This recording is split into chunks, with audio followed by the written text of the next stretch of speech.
Creating a kingdom in Mount and Blade Bannerlord is one of the most challenging and most rewarding things in the game, especially with the ability that was just added in the most recent beta branch that allows you to promote your companions to minor clans members. You can now grow a big kingdom fast.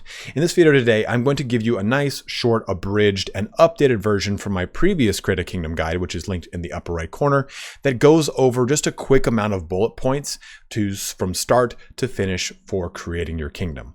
Now, keep in mind here, I will be making a full-fledged longer video that matches the previous one that'll be around 45 minutes to an hour long, going through each and everything I'm about to talk about in this video. But this was during a live stream of mine where I tested the most recent beta branch, and I wanted to really kind of give everyone a real quick crash course on how to make a kingdom. So this should give you a nice, quick, sharp start to things. If you have any questions, like I say in the video, go ahead and let me know in the comment section below. But here is the actual stream that you're going to jump into. We'll watch it together. And if you have, again, any questions, let me know in the comment section and I'll help you out in creating your own kingdom in Mount and Blade 2 Bannerlord. So if you're watching this after the fact, this is obviously a stream. This is why my face is here. You might see some notifications on the left or right side, but I'm recording this during the stream so that you can get an idea really quick of how to create a kingdom. And it really starts with your character, right? As soon as you make your character, it's time to kind of play ball. And you're going to start wherever you start on the map. This character is already pretty developed and everything like that. But wherever you're starting on the map, this doesn't really matter. Your initial foray when you start the game is going to be the same for the most part for everyone. It's a matter of going and doing arenas and killing looters. That's the first two things you're going to do. But the big thing you want to focus on is trade. Even if you're not going to be a trading character, it's one of the easiest and fastest ways to make money in the early game. And the best way to do that is take advantage of very long trade routes from locations that have abundance of a certain commodity to locations that have not abundance, like, the opposite of the word surplus. It is not coming to my mind right now. So a good example would be the Khazate lands, the Aserai lands over here. And you can see that now with the updates to the UI, you can see exactly where these Aserai horses are across the map. So if we're taking a look, this is far east, right? Yeah, that's far east. You got this location, this location, this location. A dearth would be a good word for opposite of surplus.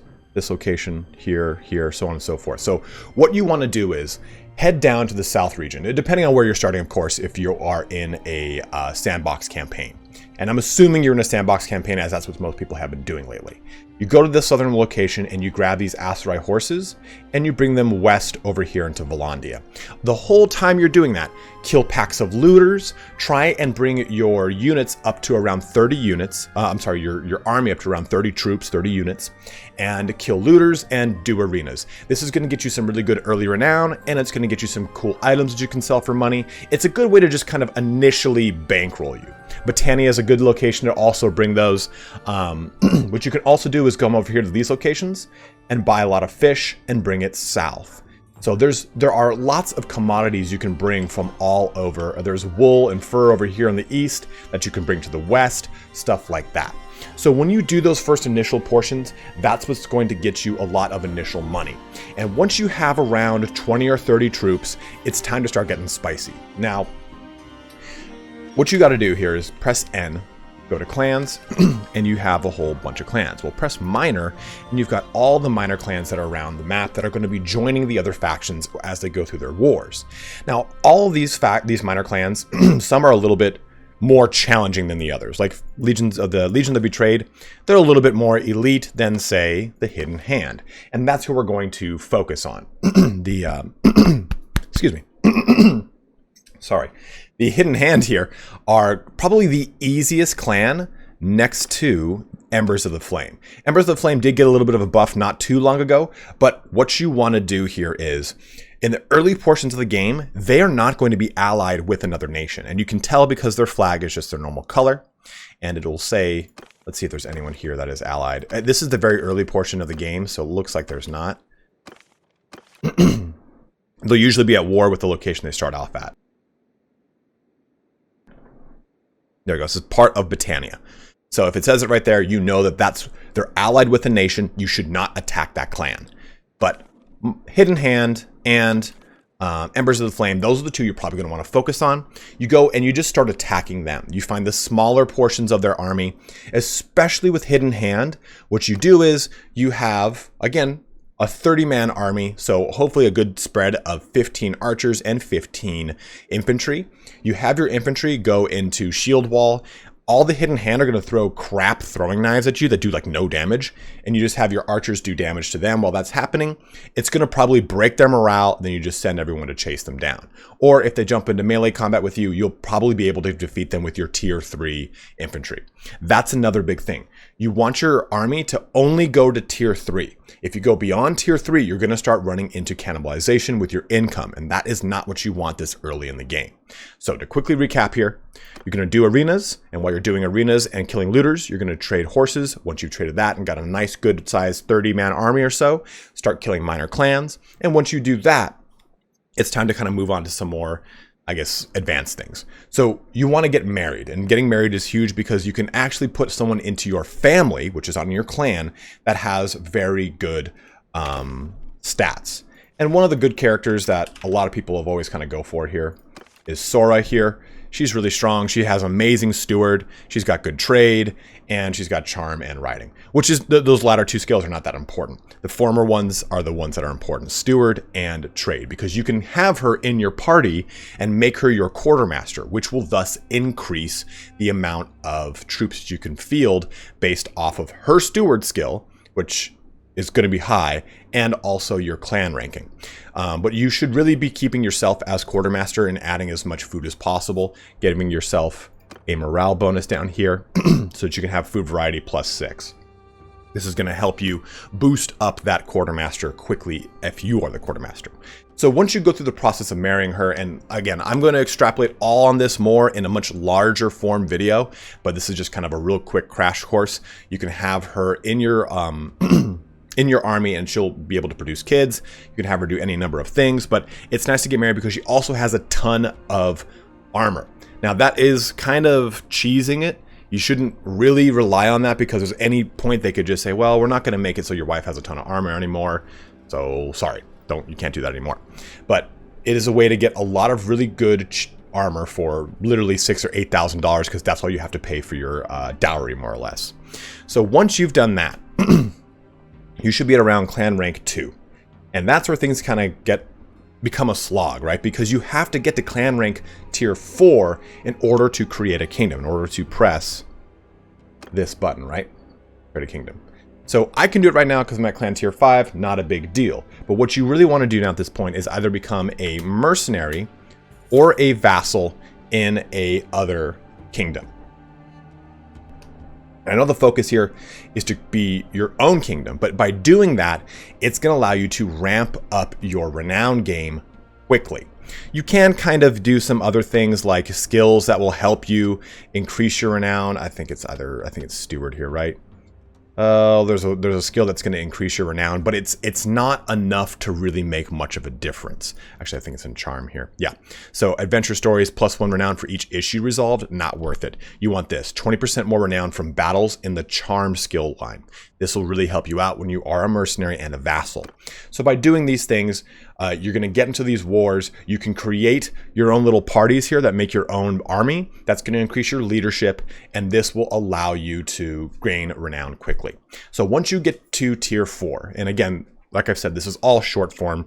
In the longer video, I'm going to explain why and how you should be creating your own parties, because they cost you 0 influence to recruit your own parties into your own army, thus increasing your leadership and your steward skill, which is going to come back to you huge when you create a kingdom. So the last big thing here now is time to create the kingdom, right? It's your tier 4. What do you do? Well, it's time to start scalping the map. Look around for factions that are particularly getting beat in wars, or wars between two factions that are just constantly embroiled and they keep switching hands when it comes to individual locations, because the requirement is 1 town or 1 castle. So the big thing to do here is look for, like, let's just say Tamnu Castle. Let's say that this castle was recently reconquered by another faction. Well, the actual garrison is going to be small. And by the time you are a tier 4 faction with good amount of stewardship skill, so on and so forth, you should have minimum 130 troops. And a brand new castle is probably going to have 50 or 60 troops, maybe.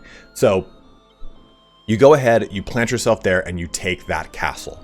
Now, it is going to put you at war with the person who holds it. So my advice to you is make sure you take a castle from the faction that is losing the war in the two-faction war that's going on. So just as another further example, let's say these two factions are at war, and Shibal was taken by the Southern Empire here, and Asarai is just losing terribly. Well, they're not going to want to start a two-pronged war with you. They'll probably sow for peace quickly, and if they don't, it really only costs 10 to 30k to make peace with the other faction. So, another quick recap. Going through real quick here, you've gone through the trading process, you've gone and fought minor clans, you've created a wife, you have gotten married, you've done another point that I forgot to just jump into here is get workshops. And big workshop choices here are over here on the right with Khazate. Choosing any kind of wool production from Khazate is a really strong move. I'd recommend that unless you wanted to own a Khazate land. Then for the most part, try to maybe make beer over here in Vlandia. That's another good one as well. But making 1 to 3 workshops as fast as possible is going to help basically bankroll your future kingdom. And as long as you don't go to war with that faction, those workshops will continue to produce for you until you can replicate them in your own faction, your own kingdom. So again, you've gotten married, you've now made your workshops, you've gotten to clan tier 4, you have taken your first castle, it is time to create your kingdom. Now, the entire time you're doing this, as I said, remember when I was telling you if you fight anyone, you should release them? It's important that you release any captives because it's going to come back to you right now as you create your kingdom. Because your kingdom will not grow unless you basically go and bribe people to join using persuasion, more or less. You go over here to clan, you go over here to create kingdom, and then you choose your kingdom culture, and then you choose your active policies. Now you get to choose 4 out the gate. And the big ones I would go with is Council of Commons. This is going to give you basically some influence constantly coming in per turn based off the amount of notables you have in your settlements. So this will help bankroll you in your influence production so you can do things in your actual kingdom management. Where is the other one here? Royal Guard. Now this is going to help you increase the size of your army, and noble retinues. This is another one that's going to sizably increase the amount of your army. And by doing this, it enables you to have a large army on your own. Because remember, you are going to be the sole member of your kingdom when it is created. And the other kingdoms are going to jump on you as fast as possible. So doing this helps you create a large army on your own without having to pull other people into it. And if you have other parties roaming around, you together making an army should come up to 500 or so if you have a lot. So those are the big 3 that I would go with. Outside of that, you could really go with anything else. I think Marshall was a good one. I can't remember another good one, but for the most part, those are the really solid ones that I always recommend anyone choose. Let's just go with Castle Charters. That's another solid one. And then kingdom name, we will go with the Sultanate of Room, because that's what I'm modeling this character after. So it goes ahead and creates it. We already have our kingdom. You're all set. Now from this point, what you want to do is go around the map and try and find other minor clans and have them join your faction. And again, this character hasn't interacted with a lot of minor clans just yet. But let's just say Ragnar of the Forest people. There's no one with good relation with me, right? Well, let's go to another one. Let's go to the Gilman. Okay, well, these guys at least have 0. That's better than nothing, right? But as you kind of look around, you should start to see people that you've encountered on the battlefield and you've released on the battlefield, which will hopefully have a positive relation. And as you kind of look through this, let's just choose this guy. And his last location was at Dern. Crack that on the map, go find it. And I'm cheating right now, so I'm going to warp over here. But if he was around here, you would go and you would talk to him, and you would tell him, hey, join my faction. And if you have a positive, he'll tell you to go talk to the leader of the minor faction, which is this guy here, so who we're talking to. And that guy will tell you, okay, you know what, fine, give me some money and we'll do it if he likes you enough. Or he'll just, if he likes you enough, he'll just, yeah, sure, done. And that allows you to have a clan in your kingdom. And you can start to do this by looking around the map and finding other nobles that are maybe unhappy, right? Like, let's go ahead and click this dude. Well, here's his leader. And there we can see all of his friends, all of his enemies. And he'll start to maybe have enemies that are included in his own faction. He'll start to have a certain negative opinion of his faction. And over time, you can actually scout them from other factions. So doing this, keeping these positive relations with nobles allows you to build up your clan. And this is how you keep your clan afloat. Otherwise, if you just make a kingdom, you're going to have 110 soldiers and the AI is going to notice, oh, that's a weak kingdom. Well, that's free real estate. And they're going to jump on you and kill you. So hopefully this kind of helps you out in creating your kingdom here in Bannerlord. Hey, someone just joined the channel. It is a bit difficult, and I will be going through a much larger form video, but I wanted to give you guys an abridged, updated version to how to do it in the current meta of the game. My old video is from like 1.2, 1.3, and we're on 1.65 right now. So hopefully this helps you out. If you have any questions or you're running into your own problems when creating your kingdom, please by all means just go ahead and leave me a comment below, and I will help you out. Those of you that have been watching the stream, thank you for being patient, but let's get back to the stream here. And for those of you watching, like I said, leave any comments if you need any help and I will help you out. But have a good one and take care.